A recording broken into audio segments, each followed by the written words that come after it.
আসসালামু আলাইকুম।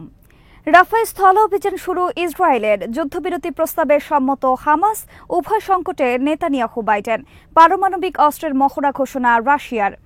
বিডিভিউস ইনফোটেনমেন্টে স্বাগত জানাচ্ছি আমি ফাহাদিয়া মিতু। আজ জানাবো প্রতিরক্ষা সংক্রান্ত গুরুত্বপূর্ণ কিছু খবর।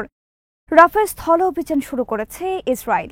ইসরায়েলের হারেজ পত্রিকার খবরে বলা হয়েছে, ইতোমধ্যে ইসরায়েলের ট্যাঙ্ক এবং সেনা প্রবেশ করেছে রাফায়।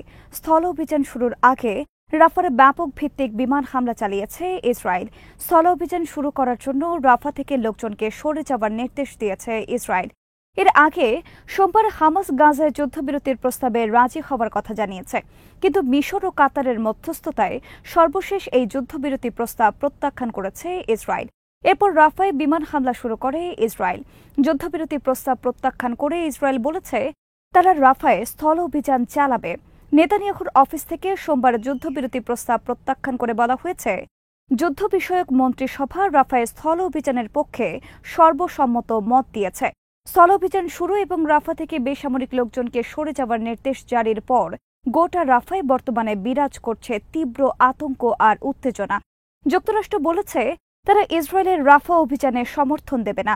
৭ অক্টোবর যুদ্ধ শুরু হওয়ার পর থেকে গাজার উত্তর ও মধ্য অঞ্চল থেকে ১৫ লাখের বেশি ফিলিস্তিনি বর্তমানে আশ্রয় নিয়েছে রাফায়। রাফা বর্তমানে বিশ্বের অন্যতম বড় একটি শরণার্থী শিবির। ইসরায়েলের অভিযোগ, রাফায় আশ্রয় নিয়েছে অনেক হামাস যোদ্ধা। রাফা অভিযান ছাড়া তাদের পক্ষে হামাসকে সম্পূর্ণরূপে ধ্বংস করা সম্ভব নয়।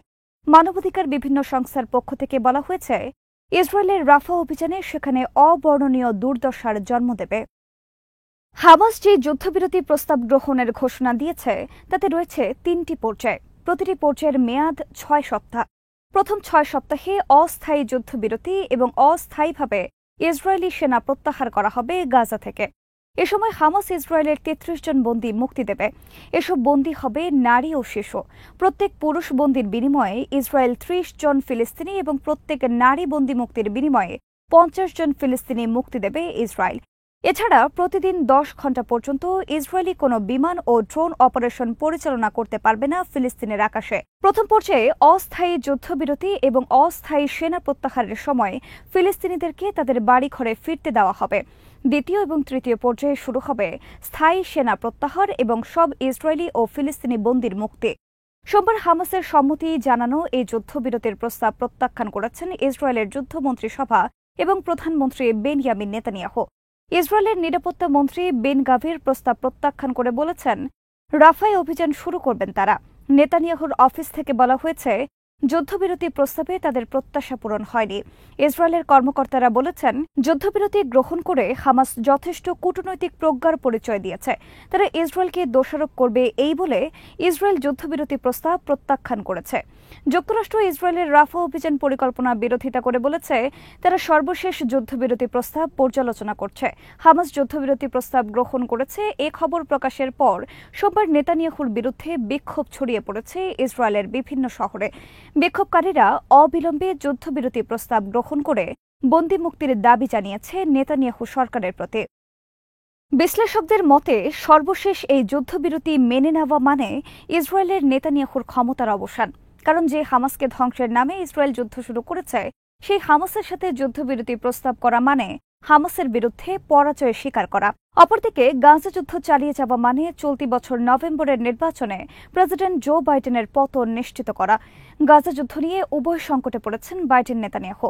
ঘরে বাইরে বর্তমানে তীব্র চাপের সম্মুখীন উভয় নেতা। এদিকে সোমবার ইসরায়েলের দখলে থাকা সিরিয়ার গোলান মালভূমি, ফিলিস্তিনের ইসরায়েলের দখলে থাকা ইয়ানাতান ঘাঁটিতে হামলা চালিয়েছে ইরাকের মিলিশিয়া বাহিনী। ক্রুজ মিসাইল এবং ড্রোনের সাহায্যে কয়েক দফা হামলা চালিয়েছেন তারা। একই সাথে সোমবার হিজবুল্লাহ হামলা চালিয়েছে ইসরায়েলের উত্তরাঞ্চলে এবং হামলায় ২ সেনা নিহতের তথ্য স্বীকার করেছে ইসরায়েল আর্মি। ফিলিস্তিনের ইসলামিক জিহাদ গ্রুপের আল কুদস ব্রিগেড সোমবার রকেট হামলা চালিয়েছে নেতসারিম এলাকায়। হামাসের আল কাসাম ব্রিগেডও সোমবার কয়েক দফা রকেট হামলা চালিয়েছে গাজায় দখলদার সেনাদের অবস্থান লক্ষ্য করে। পারমাণবিক অস্ত্রের মহড়া পরিচালনা করবে রাশিয়া। সোমবার এই ঘোষণা দিয়েছেন দেশটির প্রেসিডেন্ট ভ্লাদিমির পুতিন। মহড়ায় রাশিয়া মোতায়েন করবে সীমিত শক্তির পারমাণবিক বোমা।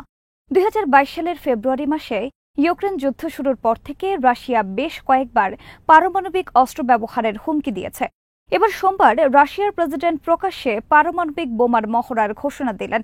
তিনি এই সংক্রান্ত ঘোষণায় বলেছেন, অব্যাহত পশ্চিমা হুমকির মোকাবেলায় রাশিয়া এই মহড়ার আয়োজন করবে। পশ্চিমা যে কোনো হামলা মোকাবেলায় রাশিয়া যাতে তাৎক্ষণিক উপযুক্ত জবাব দিতে পারে তার জন্য প্রস্তুত থাকা এই মহড়ার লক্ষ্য। এই মহড়ার লক্ষ্য রাশিয়ার স্বাধীনতা এবং সার্বভৌমত্বকে নিশ্চিত করা, রাশিয়ার স্বাধীনতা, সার্বভৌমত্ব ও রাশিয়ার অখণ্ডতার বিরোধী শক্তিকে উপযুক্ত বার্তা দেওয়া। রাশিয়ার দক্ষিণ অঞ্চল রোস্তভ অন দনে চলছে সামরিক মহড়ার প্রস্তুতি, যেখানে পরীক্ষা চালানো হতে পারে স্বল্প শক্তির পারমাণবিক বোমা। রোস্তভ অন দনের সাথে রয়েছে ইউক্রেনের সীমান্ত। রাশিয়ার সাউদার্ন মিলিটারি কমান্ড আয়োজন করেছে এই মহড়ার। রোস্তভ অন দন সহ ক্রিমিয়া এবং রাশিয়ার দখলে থাকা ইউক্রেনের সব এলাকা বর্তমানে রাশিয়ার সাউদার্ন মিলিটারি কমান্ডের অধীন। মহড়ার তারিখ প্রকাশ করা হয়নি। রাশিয়ার গণমাধ্যমের খবরে বলা হয়েছে, ইউক্রেন বিষয়ে যুক্তরাষ্ট্র এবং পশ্চিমাদের প্রতি কঠোর বার্তা দেওয়া এই মহড়ার লক্ষ্য। ইউক্রেন বিষয়ে যুক্তরাষ্ট্র এবং তার মিত্ররা যদি রাশিয়ার বিরুদ্ধে সংঘাতে লিপ্ত হয় তাহলে রাশিয়া তাদের দাঁত ভাঙা জবাব দেবে। ফ্রান্সের প্রেসিডেন্ট ইমানুয়েল ম্যাক্রো গত সপ্তাহে রাশিয়াকে ইউরোপের জন্য হুমকি হিসেবে আখ্যায়িত করেছেন। ম্যাক্রো বলেছেন, তিনি ইউক্রেনে ন্যাটো সৈন্য পাঠানোর সম্ভাবনা নাকচ করছেন না। ম্যাক্রো এই বক্তব্যের বিরোধিতার জন্ম দিয়েছে ন্যাটো নেতাদের মধ্যে। অপরদিকে গত সপ্তাহে ইউক্রেন সফরের সময় ব্রিটেনের পররাষ্ট্রমন্ত্রী ডেভিড ক্যামেরন বলেছেন, তাদের দেওয়া অস্ত্রের মাধ্যমে ইউক্রেন হামলা চালাতে পারবে রাশিয়া। যুক্তরাষ্ট্র গোপনে ইউক্রেনকে দূরপাল্লার মিসাইল সরবরাহ করছে, যা দিয়ে রাশিয়ার অভ্যন্তরে হামলা চালাতে সক্ষম। সম্প্রতি ফাঁস হয়েছে যুক্তরাষ্ট্র ইউক্রেনকে গোপনে দীর্ঘপাল্লার মিসাইল সরবরাহের ঘটনা। যুক্তরাষ্ট্র এর আগে প্রকাশ্যে বলেছে, রাশিয়ার অভ্যন্তরে হামলা চালাতে পারে এমন অস্ত্র দেবে না ইউক্রেনকে, কিন্তু গোপনে তারা এই অস্ত্র দেওয়ার পাশাপাশি প্রকাশ্যে মাঝারি পাল্লার মিসাইল সিস্টেম দিয়েছে ইউক্রেনকে। ব্রিটেনও স্টর্ম শ্যাডো নামক শক্তিশালী মিসাইল দিয়েছে ইউক্রেনকে, যার সাহায্যে ক্রিমিয়া সহ বিভিন্ন এলাকায় হামলা চালিয়েছে ইউক্রেন আর্মি। ইউক্রেন যুদ্ধ শুরুর পর রাশিয়ান প্রেসিডেন্ট ভ্লাদিমির পুতিন বারবার বলেছেন, তারা প্রথমে পারমাণবিক অস্ত্র ব্যবহার করবে না, কেবল আক্রান্ত হলে এই অস্ত্র ব্যবহার করবে। কিন্তু পরবর্তীতে তিনি হুমকি দেন, রাশিয়া প্রথমে পারমাণবিক অস্ত্র ব্যবহার না করার নীতি থেকে সরে আসতে পারে। স্বল্প শক্তির যে কোনো একটি পারমাণবিক বোমা বিশ্বের অনেক শহরকে সম্পূর্ণরূপে ধ্বংস করে দিতে সক্ষম।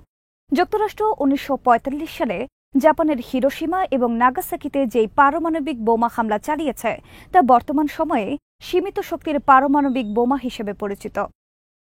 আজ এখানেই শেষ করছে। সমরাষ্ট্র, প্রতিরক্ষা ও কূটনীতির নানা তথ্য জানতে চোখ রাখুন বিডিফিউজ ইনফোটেনমেন্টে। চ্যানেলটি ভালো লাগলে সাবস্ক্রাইব করুন, সংযুক্ত থাকুন আমাদের ফেসবুক পেজে। আল্লাহ হাফেজ।